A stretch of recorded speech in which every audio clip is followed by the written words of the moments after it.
injury report, unfortunately, this week. Oh, man. Again. Can I say something that's completely unrelated that's like so unfair that happens in life? Sure. I mean, not actually unfair, but so my older daughter's in daycare, and it's incredible, these apps that they have at daycare. And I'm sure parents with daycare out there probably can relate to this, but it's like, I'm not there with her, but I feel like I'm there with her because they're constantly updating, like, oh, Kinley just had breakfast, or Kinley just had her diaper change, or Kinley just whatever.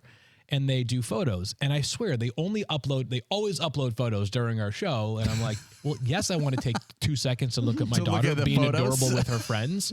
And I just did that. And yeah, my heart is melting right now. That's how it works. That's not cute right there. That's the most adorable photo. She's in her little ski hat. She's in a little ski hat. Show Just that to the living the camera. dream. I know. Look at how cute. I can. That's I don't adorable. anymore, That's adorable. But, You know what? I life. get those updates of my dog. For your dogs? We go to the same. I'm not kidding. We go to the same dog daycare. Here's Rico playing with his friends. It's Here's Rico on the hilarious. playscapes. Yes.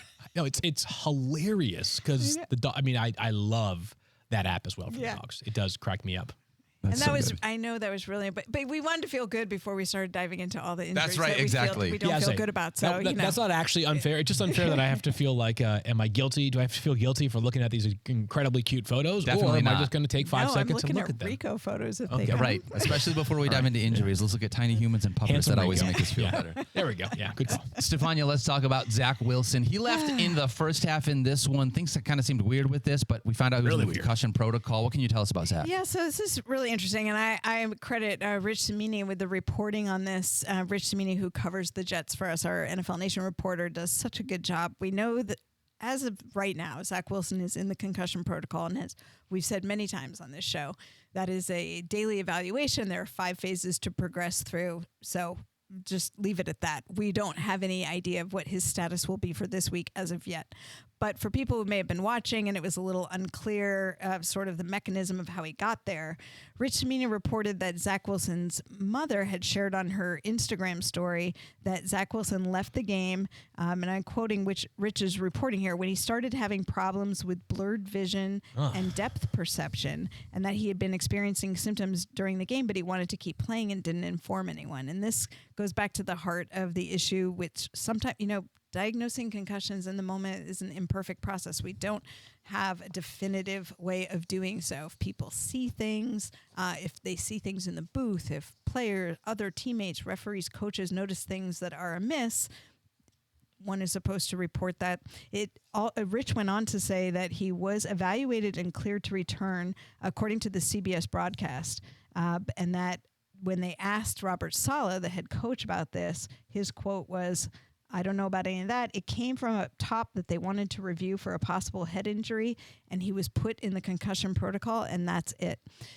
All I would say, without knowing any more than what I've just shared with you, is that, again, this is an imperfect process, and sometimes players are screened and clear the test. But if that happens, if a player is taken for a head injury evaluation, they are more closely monitored if they re-entered the game.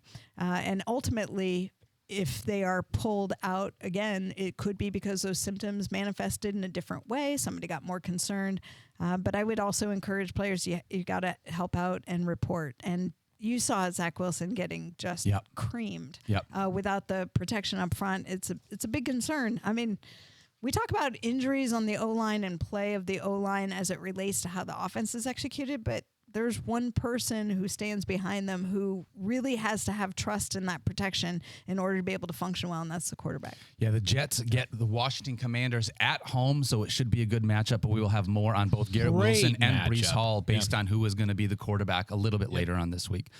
Stephania, Will Levis, unfortunately, he's been another one of those really fun and exciting stories with all the energy that he brings, got rolled up on Sunday. What can you tell us about the injury that happened to the lower half of his body? Yeah, they called it a leg injury initially. It's a right high ankle sprain because Mike Vrabel said this was the same injury that Ryan Tannehill suffered last year. And if you recall, Ryan Tannehill had a high ankle sprain, missed 2 games, came back, and then was re-injured in week 15 and ended up having surgery, and his season was ended then.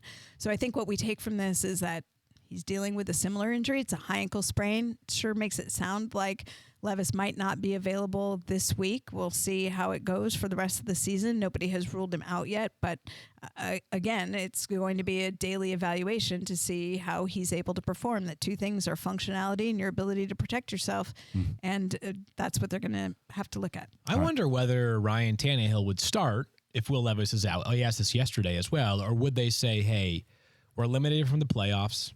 We want to see whether Malik Willis can be a capable depth quarterback in the future. He has started games before, left something to be desired. What's the sort of point in bringing Ryan Tannehill back, who's going to be a free agent, by the way, other than perhaps wondering for him, like, does he want to showcase something? I was just going to say that. That to me that might be the reason. Right. And I think it would have to be, that would be sort of a magnanimous gesture from the team to say, like, do you want to prove something once again? Because it's their choice. Yeah. Right. So teams only doing that if they know Malik isn't the guy, though, right? Like the team's I think there's probably enough evidence already to suggest that he's probably not. I'm with like a number 2 or 3 quarterback. Yep. But I mean, the guy, he's simultaneously played enough that we feel like we can make a judgment, but also like in relative terms, like, 4 or 5 appearances is certainly far from a complete picture on a player. So this is again, if Malik Willis is in there, it decreases the value, no doubt, of somebody like DeAndre Hopkins vis-a-vis someone like Ryan Tannehill being in there. Yep. But I think this is maybe more of like an interesting, like, I wonder what they will do for real life purposes than what it means for those of us in fantasy. Yep, and we'll find out a little bit later this week how it's going to impact us in the game. Stephania, Zach Moss left with a shoulder injury in this one, which is frustrating. We were all hoping that Zach was going to have a huge game. What can you tell us about him? Yeah, he got injured scoring a touchdown. You saw him go down, and remember, he had that right forearm fracture, and he landed on that arm, and my first thought was, wow, I hope he didn't refracture, because even when they put hardware in there and they get good healing of the bone, you get what are called stress risers right around where the hardware is. And that area can be a little more vulnerable to a break if you hit it with just the right force, just the right physics. So the good news, when I heard the x-rays were negative, I was like, hopefully that stands. Sometimes initial x-rays don't tell the whole picture. But so far, not only were the x-rays negative, it sounds like it was his shoulder and not his forearm, and that was not clear at the time of the injury. Now, Adam Schefter is reporting that he expects to play this week, but it will depend, see how he progresses throughout the week. I would note that I do expect Jonathan Taylor to be available this week. Remember, he had surgery to repair the ulnar collateral ligament in his thumb, and I know that he's feeling good, but it's a chance of getting into more practice and getting back and being comfortable handling the ball. But I think this will be the week that you will get Jonathan Taylor, and whether Zach Moss is available or not, that's going to be I believe that's going to be the plan, is Jonathan Taylor start, Zach Moss be the backup. Interesting. And I think that, like, when you have an injury that's to your thumb, I don't think the Colts are concerned. Like, you're either good enough, it's either functional enough to play, or it's not. Right. But the team might be a bit more judicious with his overall workload as opposed to where he was. Remember, like, it was a very even split when JT first came back. Then it became the Jonathan Taylor show, and Zach Moss was persona non grata for fantasy purposes for like 3 weeks there. So my guess would be that, assuming JT plays, it's going to be maybe like 70-30 if Zach Moss plays as well, as opposed to 95-5 or 50-50 in terms of the split. Yeah, and I think it's worth pointing out the difference, too. Like, A.J. Dillon didn't play this week because of a thumb fracture, and they were going to have to pad it. There was a real concern about ball security. Jonathan Taylor had a surgery where they did a ligament repair that's reinforced with this synthetic suture tape. The construct is strong. Like, there's not a worry about re-injury. He won't probably have to wear anything at all on his thumb. So it's really just a question of his comfort level. Can he grip the ball enough? Does he have any discomfort in the thumb? And I think if those things are fine, and I think there's a good chance they are, there's not going to be a fear about him playing with that as far as risk of re-injury or ball security. Hey, that would be fantastic. All right, let's talk about some wide receivers. Stephania, Michael Pittman got leveled last week. Unfortunately, left with a concussion in this one. What can you tell us about Michael Pittman for Week 16? Helmet-to-helmet hit halfway through the second quarter. And, concussion protocol is what it is. Shane Steichen said on Monday that he's, quote, doing good, whatever that means. You like to hear that, right? I know you like to hear at least some words of encouragement, but it doesn't really give us information as far as progression through the protocol. So stay tuned. All right, we'll stay tuned on that. Jamar Chase also dealing with an AC joint sprain. Stephania, what can you tell us about Jamar? If you saw that late in the game, I mean, he landed on his side, so you start thinking, what are all the possibilities? Is it his ribs? Is it his shoulder? And when he came back, I thought it was interesting because on the broadcast, the press box, they have to update the status. So they said Jamar Chase questionable to return with a shoulder injury, and I was like, that's a sling he's wearing underneath his big hoodie. Yeah. Like, that guy's not coming back. And even if you have a mild AC sprain, they often put you in a sling for support just so that your arm is not being pulled down by the weight of gravity. So there's no way for us to know what the degree of injury is. It sounds like Zach Taylor is going with his usual day-to-day. We've seen Zach Taylor call a player day-to-day, and they've missed multiple weeks. So take that for what you will. Last year with the toe. Yeah, and even going back to AJ Green. Wow. Wow. Yikes. Throwback. Yeah, but I think that in this case, look, he probably escaped something significant, or we'd be talking about surgery. We've seen wide receivers often do not have surgery with this. All you've got to do is look at Keenan Allen and his little that step sign deformity is his collarbone that sticks up because he truly had a separated shoulder, which is the other term used for this.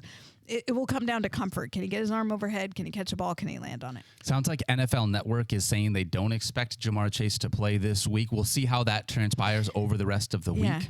If that does happen, Field, how are you going to look at this? Like, does T. Higgins, with what he finally did this last week, does he step up into a bigger role here in Week 16? They need him to. They play against the Steelers, by the way, as well. So I think a pass defense that I'd feel fine about. We saw Michael Pittman going to work early in that game until obviously he suffered that concussion. So the matchup does not totally scare me. Mike might write about the potential for a Joey Porter shadow in his column this week. But yes, the Bengals, out of necessity, are going to have to throw the ball a ton to T. Higgins, who reminded us this past Saturday that... Listen, if style points were a thing in fantasy, he would have had like a 25 extra point. That was amazing. An amazing play. The awareness was off the charts. I mean, just to have... I mean, he's got those long arms. That helps as well. But the idea of T. Higgins going off in Week 16 might seem to some like, go for it, but like assume that. And that, no, he's a star. Yeah. Like this offseason, T. Higgins could sign a contract for like $22 million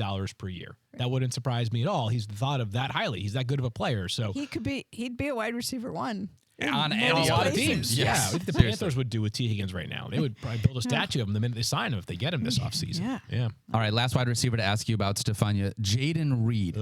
He has scored 15 fantasy points in 5 of his last 6 games, including 17 here in Week 15. What's he dealing with? Because I want him out there on my Week 16 championship roster. These Packers wide receivers are crushing us with the injuries. Seriously. And Jaden Reed's no different. Remember, he came into last game with the ankle injury. He was on the injury report 2 weeks before that because of a chest injury. Now he leaves with a toe injury late in this game. Again, it's too early to know how that bodes for this week, but it was a late exit. He obviously was playing well, 6 for 52 and a touchdown, I think, before he left. So Jaden Reed is an explosive, exciting player, and I hope he's back. And by the way, to be seen. If he does play in this game, he has reached that threshold where it would be darn dangerous to bench him. Yeah. He's too good. Too good. Yeah. He just keeps finding the end zone, too. Who knows if Christian Watson will be available still? The hamstring injury, and he missed, so...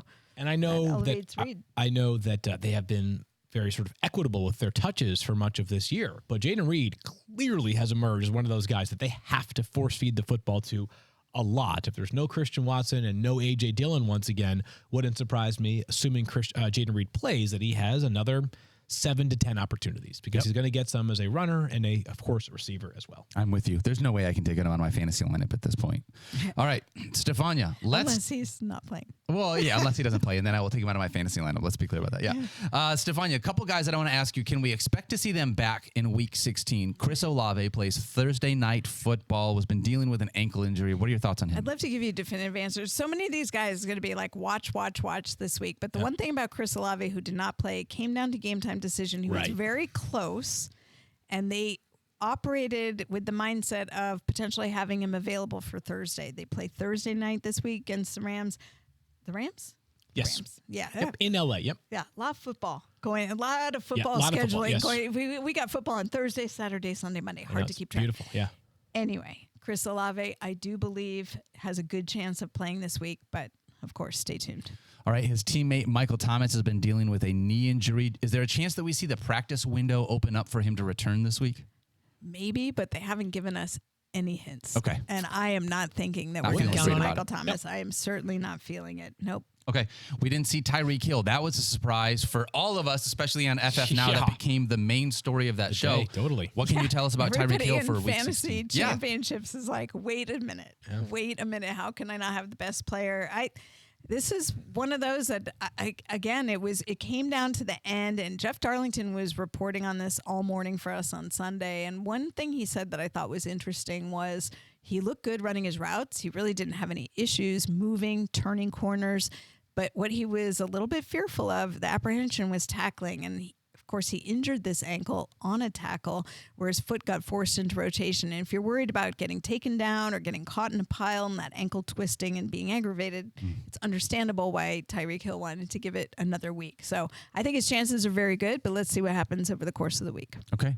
What about C.J. Stroud and Nico Collins? We could use both of those Texans back for week 16. And C.J. Stroud concussion protocol, all we knew was that he did not get clearance at the end of the week. So we have really nothing to go on other than monitoring him there. And Nico Collins with a calf injury that is his second of the season, only missed a week last time, so maybe it's not that bad. Sounded like this wasn't a particularly serious setback, but again, it will depend on what he's able to do. Fields said this many times. In Houston, they practice, they play. Yep. I will only add two pieces of context to CJ Stroud.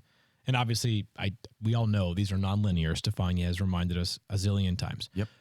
D'Amico Ryans at the end of last week was talking about how I'm really not even concerned about the football with CJ Stroud. I'm just concerned about like his well-being and his health.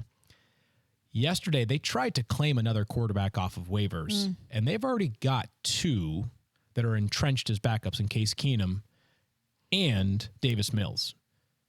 I don't know if a single NFL team has four quarterbacks on the active roster now. It's very, very, very unusual in today's NFL.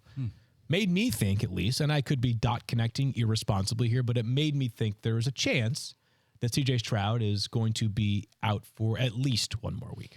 Yeah, and we've talked about concussion injuries specifically related to quarterbacks and how so much of their job is processing information. And if there is any chance that it's going to be challenging for the player to do that and to adequately prepare for a game, I could see Houston saying, no, we're gonna take our time, because it's not just the physical component. We look at that a lot, like what can they get through on the physical return to get back to playing, but they also have cognitive tests they're dealing with, and some of these other issues that probably aren't reported on as much, but are equally important, of course. By the way, Texans, Colts, and Jags, all 8-6. That division is wide open. Like that Texans team could really use C.J. Stroud. So hopefully he is healthy and is able to come back for us. Stephania, another running back. Isaiah Pacheco had a cleanup surgery last week. Yeah, is there a chance? Yeah, I don't know. I'm not sure what that means. No, is there a chance that you could play in week 16 after having a surgery the week before? Sure. And the Chiefs seem to think that he will be available. It sounds like they expect him back in full practice this week. It was relatively minor, but you always have to wait for wound healing after any sort of procedure like that. So as long as he can participate and show them what they need to see, this was the same shoulder he had, a torn labrumin, repaired in the offseason, obviously did something in there that may have been just enough to be nagging at the shoulder, and they just went in and alleviated that. And the good news is it wasn't a major procedure for him, didn't involve any mass reconstruction, it wasn't season threatening, and it sounds like he'll be back. Okay, love to hear that. What about Josh Jacobs, one last running back? Are we going to see him in week 16? Yeah, that's a big unknown for me right now. It sounded like he really wasn't close to playing. So we saw Zamir White, and he looked really good when he was out there field. He did. Yeah, he did. I mean, I am like completely off the radar here. I have no idea on Josh Jacobs. To be honest with you, I was just defaulting towards expecting him to play just because he's Josh Jacobs. He is, but quad injury, you just never. Sometimes these things are worse in the aftermath because they think it's not really a serious injury, but it's muscular, and then they try and push it, and then it's more problematic. I would no doubt Zamir. He could be back. That's good. No, I have zero idea. I have no clue whatsoever. I will offer that obviously Zamir White would be a top 20 consideration if Josh Jacobs is out. Yep. Moreover, I would offer this is that while they don't play till Monday night. They do. So Monday afternoon. Monday at 1. So you have a little more afternoon. time. Yep. 3 games on Christmas. Monday night. Yes. I was going to say, is that because of maybe the best game of the year as far as I'm concerned? 49ers and Ravens. So we know that this Raiders team has zero quit in it, right? They're going to, as Antonio Pierce reminded us in the second half on Thursday night, they're just going to keep going and going and going. And there's a lot to play for when you are a head coach with the interim tag and the GM with an interim tag. Josh Jacobs is also now just 3 games away from being a free agent. And I'm not trying, but we know that Josh Jacobs is mindful of that situation. I mean, the guy sat out for all of training camp basically until the last 10 days. Yeah. So I'm not trying to assume this is what Josh Jacobs' mindset is, but I also think that if I were in that same spot, there would be a part of me that would be saying, if I'm at risk right now with a quad injury that's going to compromise what could happen 4 months from right now, I will make sure that I am 100% before I'm back on the field, or at least 85, 90% before I'm back on the field. So maybe somebody to keep in mind for this game on Monday, Christmas. 3 games on Christmas. Chiefs, Raiders to start.